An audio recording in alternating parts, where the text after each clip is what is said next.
Good afternoon, everybody. DJ Styles. Back at it, baby. Okay, this is what I'm doing. I'm repairing the ear right now. I already did one side. I'll show it to you real quick. Um, Give me a second here. It's a little messy down at the bottom because this is all sculpted clay. I don't want that getting caught up underneath of the armature. So, there we go. Now, and as you can see, I did a lot of repairs to the face, the nose, the eyes are repaired again. I still want to do something more with a little bit of a lip here, but I'll see, because I'm doing the aging process with this now, so this kind of doesn't really matter, because there's going to be a lot of wrinkles and cuts in that at one, soon. But I want it back to, actually it's a little better than where it was, because I saw some real fine little details that I wanted to fix. Once I actually poured a latex, I had a little bit of latex and I did what they call a slosh casting in my mold that I made from this. And I'm getting ready to pull that tomorrow just to see how that latex mask turned out. It's a thin casting because I don't have a lot of latex and I don't want to sell something like that. There's no way. But I wanted to know what the latex mask looked like, especially after shrinkage. So what I'm doing right now is preparing this ear for repair. See, the hole that was in the inner ear, when that turned to stone and you go to pull that face off, because the ear and this whole front part here and forward was part of the first half of the mold. The seam was here and it went across the top of the head, at the crown of the head, at the very peak of the head, and then it went behind the ear. It went behind the ear and then down the neck. That was your seam line for the two-part mold. Now, when you do that, when I pull this, like this whole ear was part of the front half. So what I had to do is pull it. Now, with that thing being embedded, the stone inner ear, it caused a lock. And when you lock the clay, it'll rip apart whatever's in its way when you're pulling that stone off. So, and underneath the chin is a lock. Now the only way you can pull the stone off of that this front portion of the stone, the only way you're going to pull it is on a downward motion, because I couldn't pull it upwards because it would lock into the chin and it would cause, it would destroy your chin, and chances are you would never be able to pull that off. You just humanly don't have the strength to pull that much of this type of clay apart. If it was softer clay, no problem. But it's partially the reason why I like using the harder clay, because of the fact that I don't lose too much. I don't get too much damage from this as I pull the stone off, as long as I make sure that there's no other areas locking the sculpture. In other words, like, right around the neck area can be a tough spot. You want to make sure you're at the very height of the neck here, because this tapers downhill, like this goes inward, and then back here goes inward. All right. If I go from here and create a lock, this is going to be locked in here, and you're going to end up not being able to pull the back off, so on and so forth. You got to make sure that you're at the very height, the very peak of the hill here, and then everything's downhill, front and back. This way, when you go to pull it off, it just comes right off with no problem. But this is the repair. I've actually repaired a lot of the lips are fixed. Actually, I did a better job with this area here, and actually smoothed out on the inside even better Wow, man, this really looks a lot better, actually. I have to say, and going into the next mask or next sculpture. There's a couple little spots I got to fix in here, but it's going to be it's going to be really nice. It's going to be a very, very nice piece when this is all said and done. And I can't wait to I can't wait till I start aging the sculpture, and I'm going to show you that process as I'm doing it. So be prepared for some cool stuff coming your way.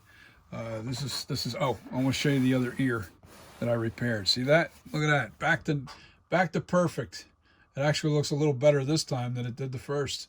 So that's okay. But see, what happens is once you study the sculpture, oh, I see a high spot. Right, where is that? Right there. I want to make sure that that's raked out of there. Make sure I'm on the smooth edge. See, that's the thing about using the light. I got to constantly turn the light to make sure I get all the high spots out of there. You rake it smooth. I see another shadow up in here. You get those high spots out. And, you don't really see that once this becomes a latex mask.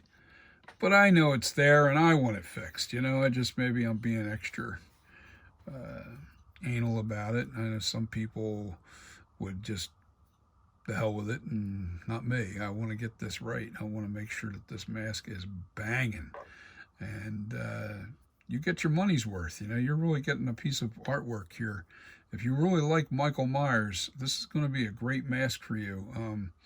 Now, my masks aren't cheap. They're $250 for these masks, but there's a lot of work in it, and you can see it with the videos. You see what's going on. And then, not to mention the talent that it takes to do this kind of thing. Not everybody can do this stuff. So that's why you don't have a lot of mask makers. You don't really have too many people out there doing this stuff. There's a handful of us. Considering population-wise, there's not really a large amount of people doing this. So that's why when you get a really good mask, they're hard to come by. They're not easy to get. So, and if you really like the artist, and everybody has their own taste. Everybody has their own idea of what the perfect Myers is. And I just don't think that everybody's opinion is identical when it comes to this mask, because the slightest little, the way you've seen it in the movie, there's an image that you have in your head that you saw that this is a Michael Myers to me, and I think that's what it is. So now I start the repair on this guy. And where is my good piece? Right here. Okay, I got to warm this up just a little bit again. Yeah, I'm working with a piece of clay to round it out because I got to put it right into the ear hole. Maybe I won't do that first. Maybe I'll do this. Yeah, I got to do that. I got to scoop this out first. I got to scoop it out, but I want the right diameter of tool. All right, let me look. Here we go. All right. Wow, that's really dug in there. See, that's where the ear hole was, and it ripped it right through.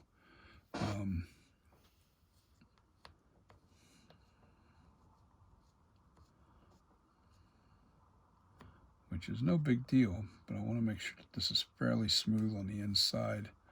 Manageable. You got all these little deep cuts in here now because of the demolding process destroyed the ears.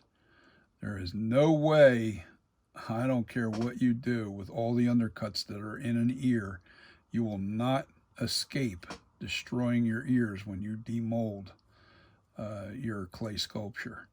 So this is just an impossible task. You're going to have to resculpt your ears whenever you want to try and salvage your sculpture.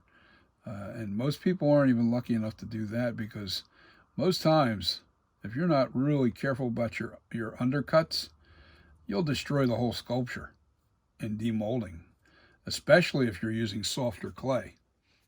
which, yes, it's harder to work with. It gives you a workout with your hands, as far as working with hard clay. You got to have pretty strong hands to manipulate the stuff, or you got to keep it warm at all times, which is not an easy task. Once it starts to cool down, it starts hardening, and you're back to square one as far as getting it just right. And I'm seeing smooth that out pretty good. And this little spot right here, I think I'm going to fill that in with a piece of clay. If I got a big enough piece in here, because that literally ripped that right through there. And I don't want that to be uneven when I put that other piece in, because it'll create a sinkhole. So, yes, sir.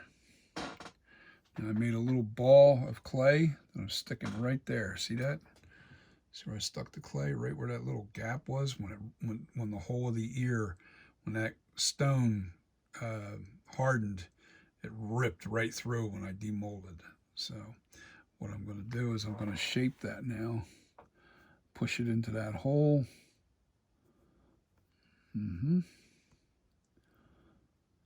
Yes, that's better. And I'll show you why.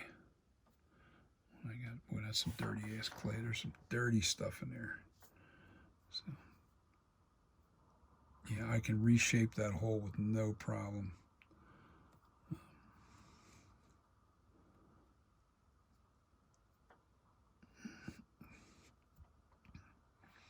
Nowhere near done here. I gotta resculpt this into the 2018 H40 mask. This is also going to be a 2018 H40 when this is all done. And I'm going to call my mask the NightCreeper. That's the official mask. All my masks that are Michael Myers are going to be called NightCreeper. Can't use Michael Myers. I can't use, and I don't want to make all these crazy names. I thought about it. You know, I was going to let people come up with a name themselves and give it a name. But, you know, when it came down to it, not too many people jumped in on that. And I guess some people just don't think that they can come up with good names. But nobody really bought on it. So what I decided, I said, wait a minute. I love the NightCreeper name. So I'm going to call him the NightCreeper, and then I'm just going to change the years, you know, of when it came out. Now my thing is, there's only 5 masks, possibly 5 masks, that I'm willing to make from this sculpture, and that's Halloween 1, Halloween 2, the 1981 Halloween 2, the H40, Halloween Kills, and Halloween Ends. They're the 5 masks that I'm going to produce. Everything else, I don't want nothing to do with. I never liked any of the other masks that came out. So it's going to be NightCreeper 1978, which was the one I just molded from this, and tore it apart once I casted the mold. And then I'm going to do the Halloween 1981 is the exact same mask, only I'm going to make it a thin casting and put some foam on the inside of the mask right where the temples are to deform the mask, kind of spread the mask a little bit to give you that H2 look. Excuse me. And then age it with, like, you know, the painting, the yellowing of the mask. You know, just Halloween 2, 1981. You know how that mask looked, and I'm going to shoot. Excuse me. I'm going to shoot for a version of that, and then I'm sculpting the 2018 into this right now, the H40, and that'll be called NightCreeper 2018. So it'll be NightCreeper 1978, NightCreeper 1981, NightCreeper 2018. NightCreeper 2021, and then NightCreeper 2022. They're the 5 masks I'm going to make from this mold. that's the plan. We'll see how that holds up.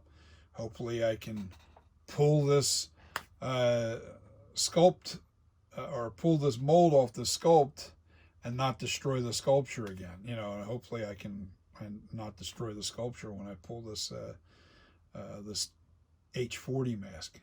When I do the NightCreeper 2018, I want to make sure that when I pull that, because there's going to be a lot of cuts and scrapes and stuff in the mask, and I'm going to show you that process. So you guys are really going to enjoy this, I think. And you know, leave your comments. Tell me what you're thinking, and does this inspire you? Are you an artist? Do you want to do this kind of thing?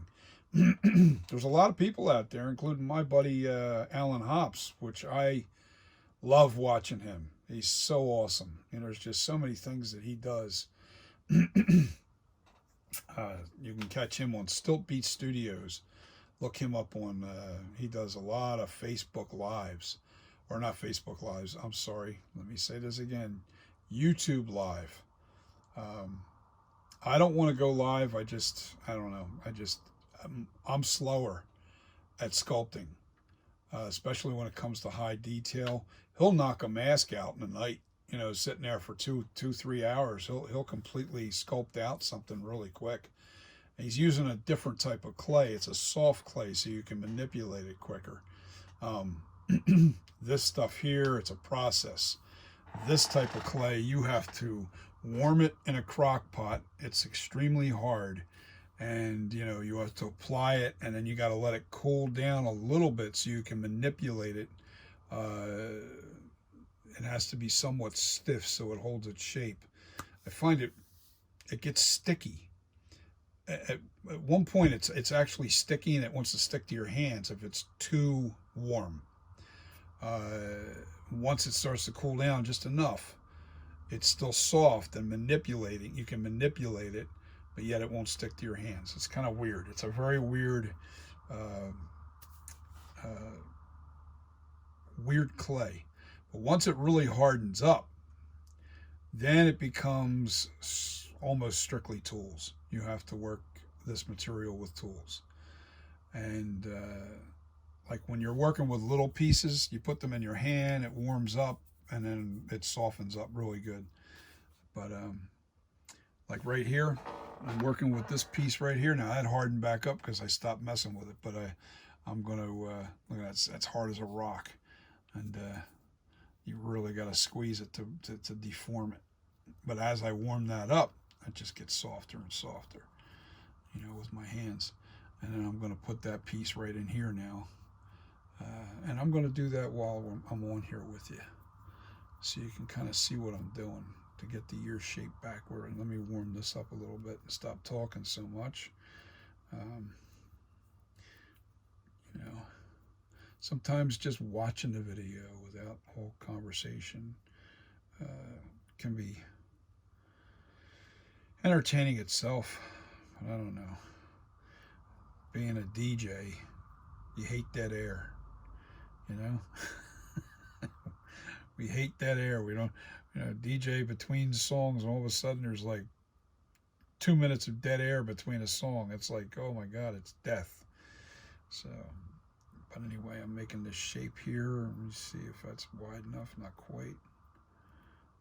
I'm looking at it by eye, and I'm trying to, all right, so I'm going to pull this little, I'm pulling this little piece off the back end, because now that side will blend into the face. That's going to go just like that in there. And I'll blend that into the face, and it looks awful thick. But that's okay. I'm going to blend this, smash it out. And then I'll sculpt the face to get all those imperfections out.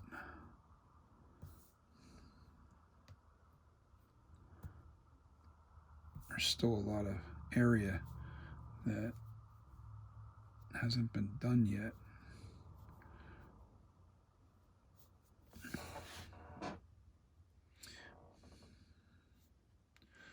Now you'll see in a second what I'm gonna do to get this ear back to normal.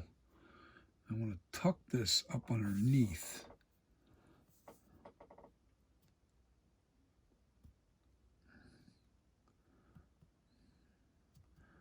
See what I did there? Okay, my hands was blocking it, but I was pushing this clay down because your outer ear here always tucks into what I call a clef, your ear clef.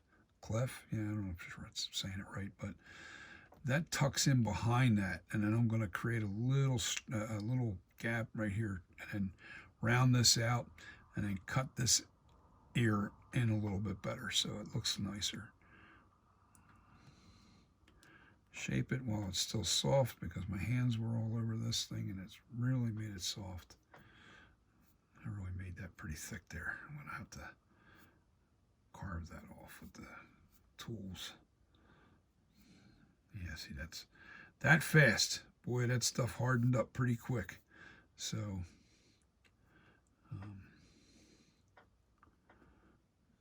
all right, so now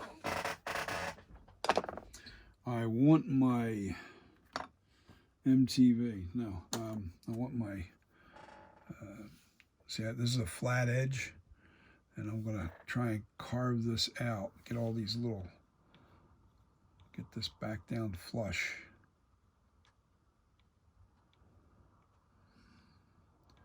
I work out and then back inward. I work from the outside and work back towards the ear to try and blend this and get all the imperfections out.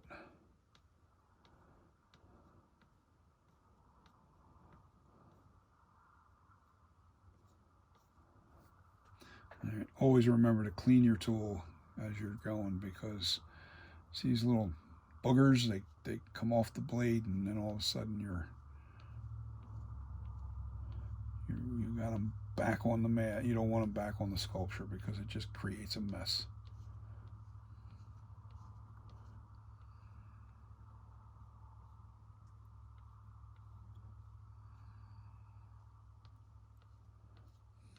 And I created a little bit of a divot here. How? I'm not really, oh, I know what I did.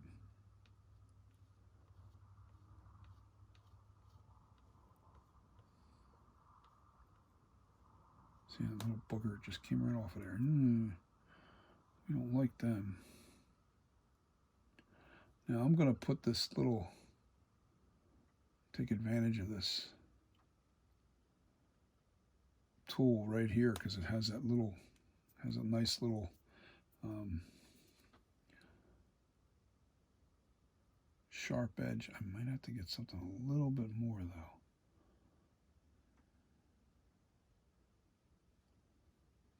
Okay, I think we got it.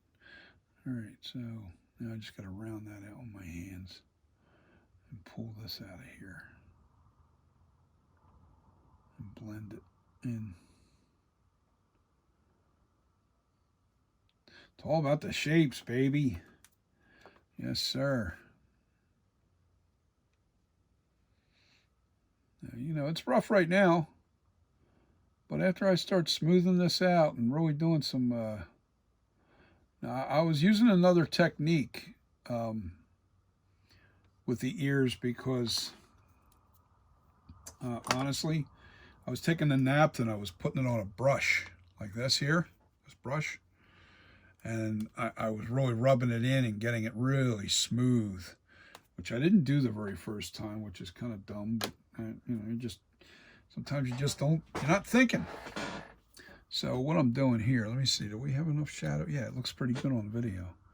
So I'm actually gonna push that in. You see that little, I need to round that out, smooth it out. Look at more like an ear now. Like I said, you want the natural